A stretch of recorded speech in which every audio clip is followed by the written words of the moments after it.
J'ai posé à plusieurs dévots une question qui peut sembler très simple et évidente, mais j'ai obtenu des réponses différentes. La question est la suivante. Quel est le but de notre chemin? Et il y a des gens qui disent, je dois devenir un parfait dévot, je dois atteindre la perfection de la dévotion et connaître la Svarupa de Guruji et connaître la Svarupa du Seigneur, et je ne dois pas mourir comme une personne ordinaire. C'est une des réponses. Une autre réponse est celle où le dévot dit parfois « Je veux juste accomplir la Adèche de Guruji, continuer mon service au jour le jour. » Toute cette idée de devenir un saint et de faire de tout ici Vaikuntha, c'est juste trop pour moi. Et puis il y a une autre type de réponse qui dit « J'ai pris un engagement envers Guruji et je veux juste m'assurer de ne rien faire de stupide. » Et donc, ma question est, quel devrait être l'état d'esprit d'un dévot lorsqu'il se réveille chaque matin? Quel devrait être son objectif sur le chemin spirituel? Comment vous le voyez? Vous voyez, dans la question, les trois réponses sont toutes les trois bonnes, car tout le monde est différent. Tout le monde a son propre motif, sa propre motivation pourquoi ils sont sur le chemin spirituel.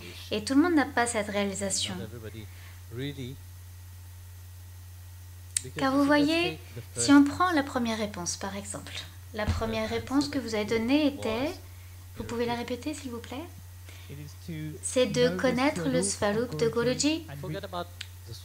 Oubliez le Svarup de Guruji. D'abord, vous voyez, c'est vraiment une notion qui n'est pas bonne en elle-même. Tout d'abord, il faut comprendre pourquoi le gourou est là. Le gourou n'est pas là pour lui-même. Je l'ai répété de nombreuses fois. Le maître peut être où qu'il soit et d'où qu'il vienne, il peut être heureux. Le maître est heureux avec lui-même. Le Sadguru n'a besoin de rien de qui que ce soit. Et c'est une notion tout à fait fausse, où très souvent les gens pensent que le gourou a besoin de quelque chose, de quelqu'un. Le gourou n'a même pas besoin que vous réalisiez vous-même. Vous devez avoir ce besoin de vous réaliser vous-même. Vous devez avoir cette volonté que je veux changer quelque chose à l'intérieur de moi. Vous suivez un chemin spirituel. Pourquoi? Parce que vous voulez changer quelque chose à l'intérieur de vous. Vous êtes dans le monde, vous n'étiez pas heureux. Et si vous venez sur le chemin spirituel et que vous n'êtes pas heureux, qu'est-ce qui a changé? Quelle est l'utilité de juste changer les façons de faire et pourtant, à l'intérieur, vous êtes toujours malheureux, vous êtes toujours triste avec vous-même. Rien n'a changé. Alors, quel est le but d'aller sur un chemin spirituel? Il ne s'agit pas de connaître qui est le gourou, mais de connaître qui vous êtes tout d'abord. Lorsque j'étais à Vrindavan, l'un des Goswamis a dit le mot gourou. Dis ce que c'est. Comment c'est écrit? G-U-R-U. Et c'est ce qu'il a demandé. Ça représente quoi? Le G représente le gourou lui-même. Et ensuite, il y a le U-R-U. En anglais, you are you. Vous êtes vous. Et donc, le gourou il vous introduit à vous-même. Il vous présente à vous-même. Lorsque le gourou voit que vous vous êtes transformé et que vous vous êtes transformé, que vous avez fleuri dans le potentiel qui est ce qui ressent à l'intérieur d'eux. Vous voyez, ce n'est pas juste venir dans un ashram et d'être assis ici et de paraître comme quelqu'un qui n'a juste rien à faire dans sa vie. Car très souvent, les gens ont cette notion. Vous voyez, ils vont dans un ashram et tout le monde est très dans cette posture de sainteté, très calme et serein. Non, ce n'est pas vrai. Ce n'est pas la façon d'être. Quel que soit le chemin que vous prenez, quoi que vous ressentiez à l'intérieur de vous, si vous êtes abandonné au maître. Bien sûr que les mots du maître sont très importants, mais qu'est-ce que le maître veut de nous? Qu'est-ce qu'il voit d'abord que personne ne voit en soi-même? Pourquoi pensons-nous que, pour une fois, ce qu'il voit en nous, essayons de le ressentir? Parce que pourquoi on est sur le chemin spirituel? Par rapport à un sentiment, nous n'étions pas heureux dans le monde extérieur, nous sommes venus sur le chemin spirituel, il doit y avoir quelque chose de différent. Vous devez prendre cette attitude où, d'accord, je vais servir, et c'est une vie de service, une vie spirituelle, et surtout sur le chemin de la bhakti. C'est un chemin de service. Mais qui servons-nous? Même, vous voyez, je vois à travers toutes les années, j'ai dit, d'abord au début, c'était beaucoup plus facile. Et après, j'ai dit, non, vous n'allez pas grandir sans connaissance. Nous avons donc apporté la connaissance pour vous.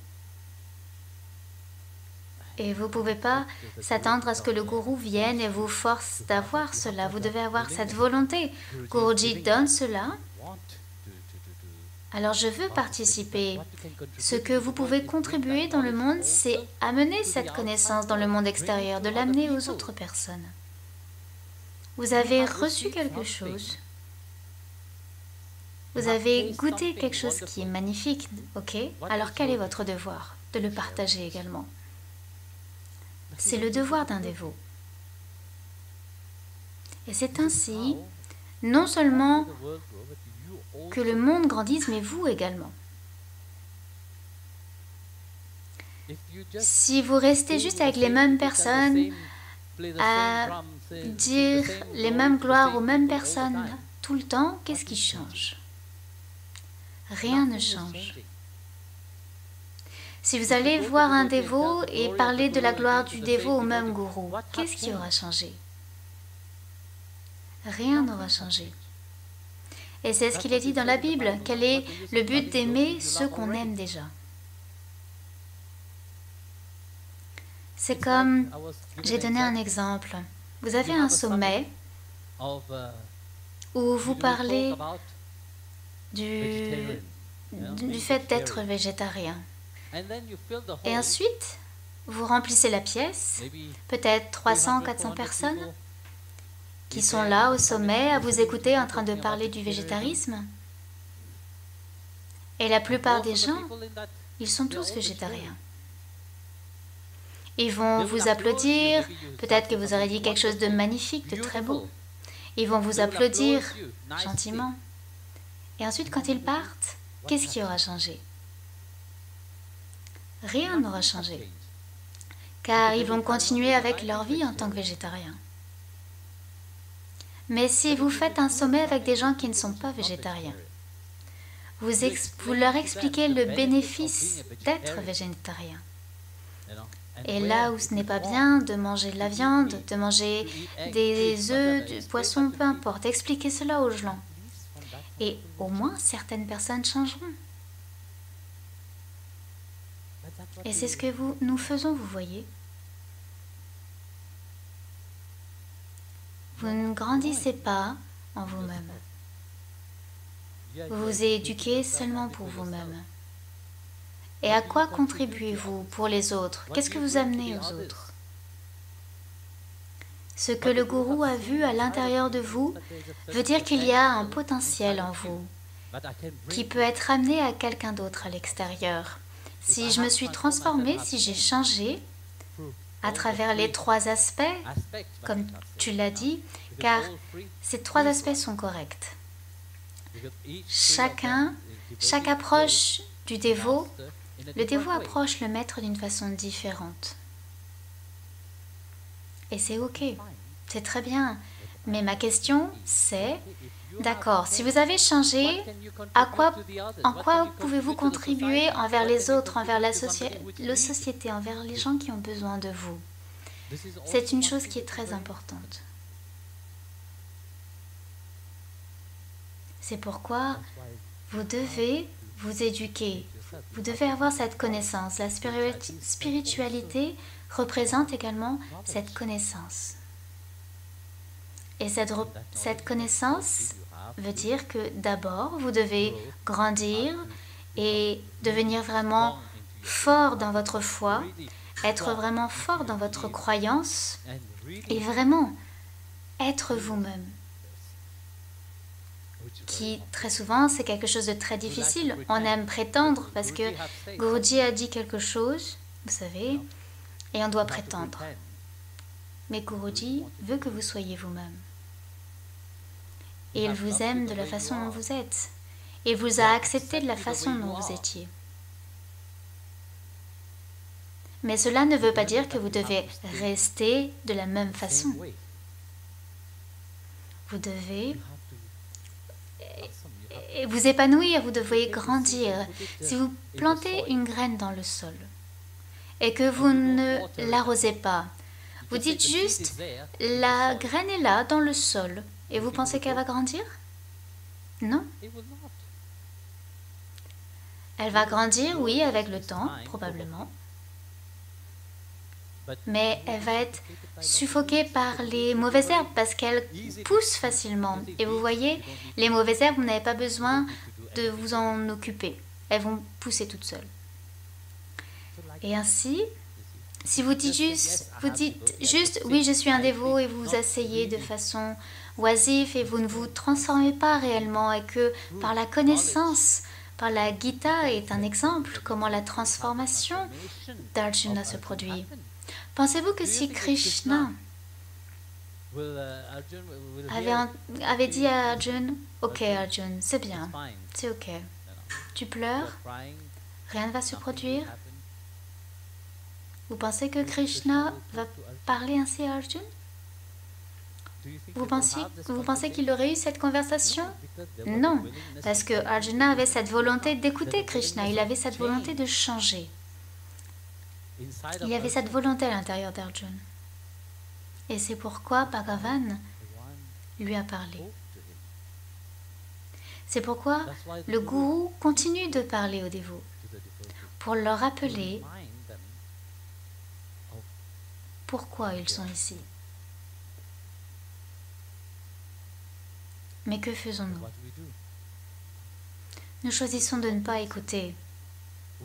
Nous sommes tellement occupés avec notre pauvre soi. Nous aimons nous plaindre de tout. Pas seulement se plaindre, mais également faire des commérages sur les autres. Nous aimons blâmer les autres et dire « Oui, parce que tu es ainsi et comme ça », mais on ne se voit pas soi-même. Est-ce cela vraiment qui vous rend spirituel? C'est ce qui vous rend qui vous êtes? C'est ce qui fait de vous qui vous êtes? Non.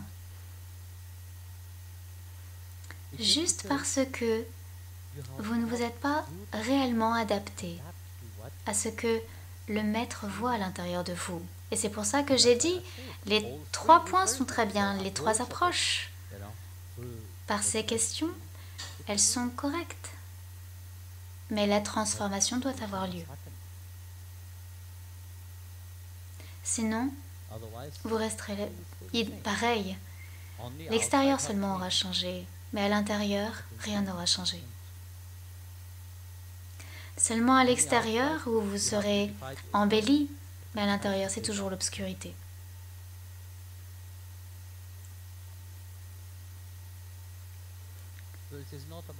Ce n'est pas cette célébration, vous voyez.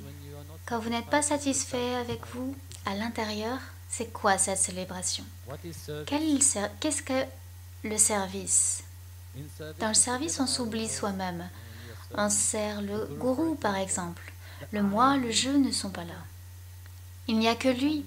Mais très souvent, on trouve cela très difficile car nous sommes tellement attachés à notre ego, à notre soi, qu'on n'autorise même pas ce que le maître voit à se manifester. nos besoins, notre vouloir, j'ai besoin de ci, je veux ça. Et au final, qu'est-ce que vous prendrez avec vous? Rien. Mais votre service, il continuera avec vous. Cette transformation que vous avez traversée, ce changement que vous avez traversé, c'est cela la spiritualité, quand vous êtes devenu un meilleur être humain.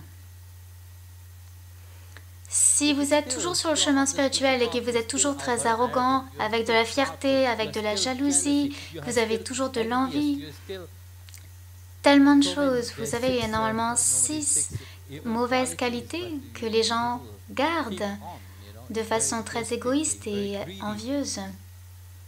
Vous avez toujours cela à l'intérieur de vous et vous appelez spirituel, mais non, rien n'a changé. D'abord, avant d'être spirituel, devenez un meilleur être humain. Sachez les qualités qu'un être humain a.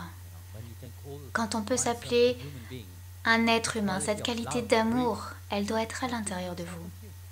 Et ensuite, vous pourrez devenir spirituel. C'est un voyage.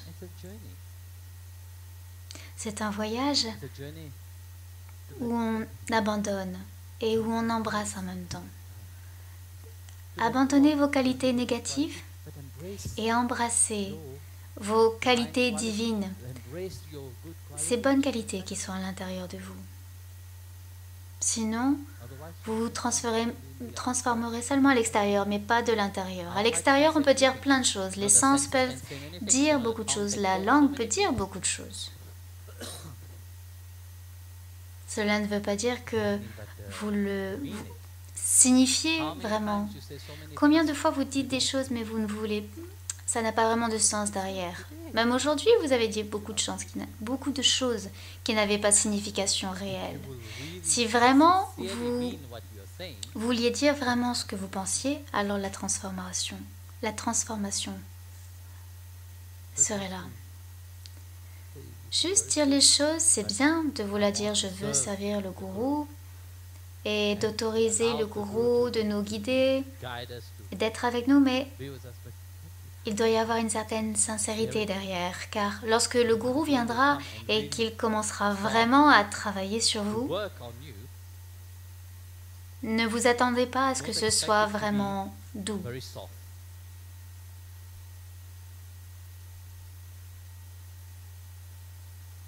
L'or, quand vous le trouvez, il est très dur, il est plein de saleté. Qu'est-ce que doit traverser l'or? Il doit traverser le feu. Et de la même façon, c'est pas que le gourou aime vous mettre dans le test, non. Vous devez traverser ce test pour devenir meilleur. Car les gens pensent que oui, la spiritualité, c'est juste « Oh, c'est beau, oui, on va juste s'asseoir et méditer ». Oui, si nous voulons être paresseux, il y a beaucoup de choses où on peut être paresseux. Mais la spiritualité ce n'est pas à propos de la paresse. Votre chemin spirituel, ce n'est pas là pour être paresseux. C'est là pour grandir, avancer de façon constante. Et en même temps que vous avancez, vous entrez également dans un état de profond silence. Mais où est-ce que vous avancerez? De façon physique? Oui, c'est facile. Vous devez avancer d'ici jusque-là.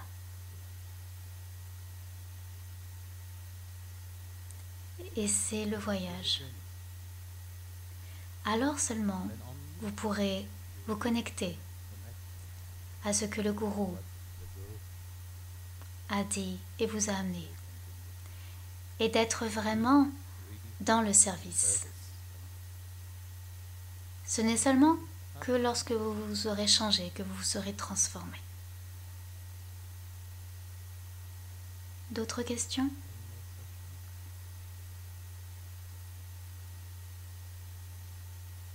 Ok, じゃあこれで